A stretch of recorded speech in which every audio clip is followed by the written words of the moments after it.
Ова е значаен ден за Република Македонија и за нашиот регион. Денес сме домакини на еден од ретките регионални механизми за соработка што дава конкретни резултати. Процесот Брдо Бриони ни даде можност нам, председателите, да ги дефинираме генералните стратегиски насоки што потоа премиерите и владите ги конкретизираат и операционализираат преку Берлинскиот процес, што наскоро ќе се заокружи во Лондон. Со новите процеси и иницијативи ниту се намалува, ниту пак се исцрпува значењето на процесот Брдо Бриони, кој ја задржува незаменливата улога да нуди стратегиски решенија. Затоа многу им благодарам на председателите Пахор и Грабар Китаровиќ, што како лидери на Брдо Бриони неуморно ги застапуваат интересите на нашиот регион.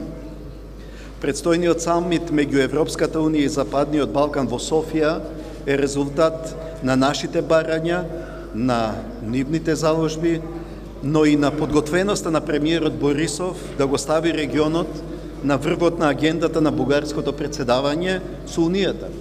Ви благодарам, господине Борисов. Денешниот состанок беше во духот на поврзаноста. Поврзаноста е приоритет на сите приоритети.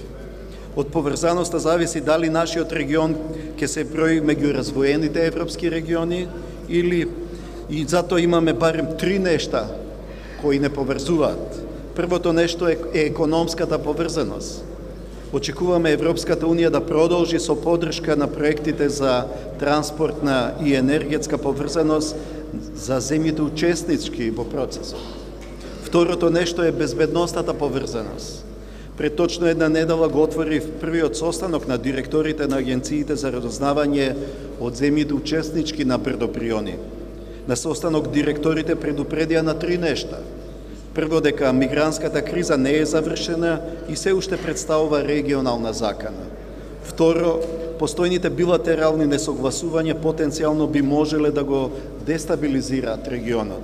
И трето, дека поврзувањето има своја темна страна.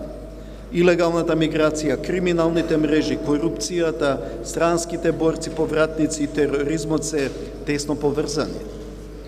За да се справат со оваа растечка закана и разузнавачките служби треба уште поцврсто да се поврзуваат.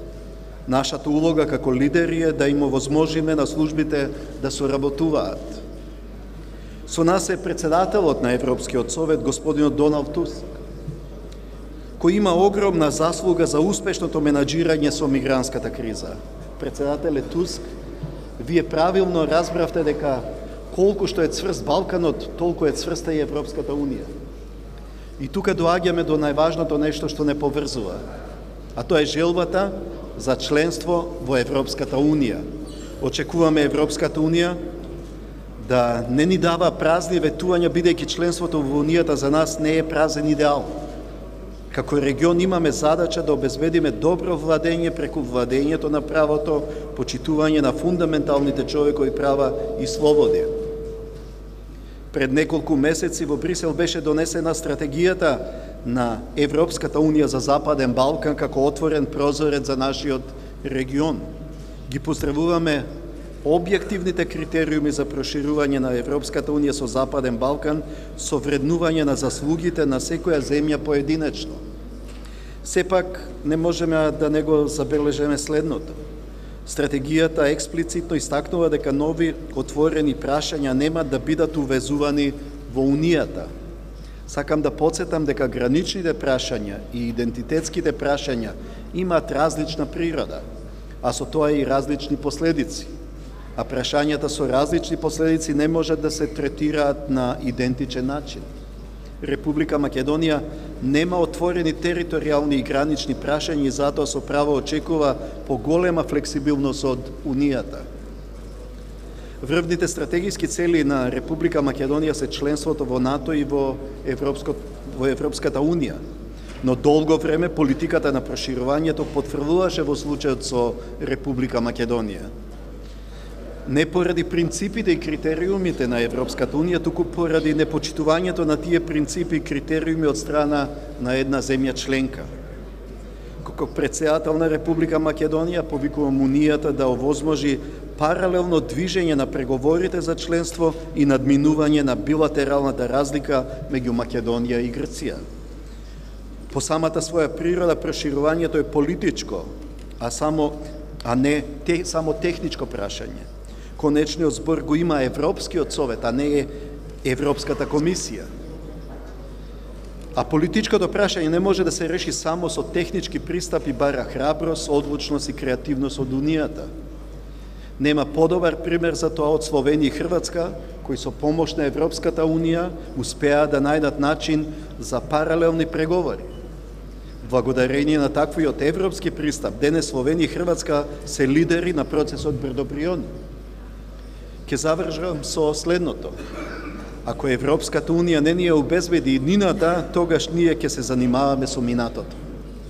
А додека ние се уште се бавиме со прашање од 19-тиот и од 20-тиот век и додека зборуваме дека треба да се приспособиме на предизвиците на 21-тиот век, дали сме свесни дека децата кои се раѓаат во овој момент ќе живеат во 22-тиот век? Мора да соработуваме бидејќи сите имаме билети за истиот европски брод. На тој европски брод има кабини резервирани за секој од нашите држави. И секој од нашите држави има свое место и своја улога. Извештаите на Европската комисија за напредокот се мапата, а препораките се компасот што ни кажува дали сме на вистинскиот курс. Затоа, стратегијата на отворен прозорец треба да се замени со стратегија на отворен поглед за фер и рамноправен просперитет на сите кандидати за членство во Унијата.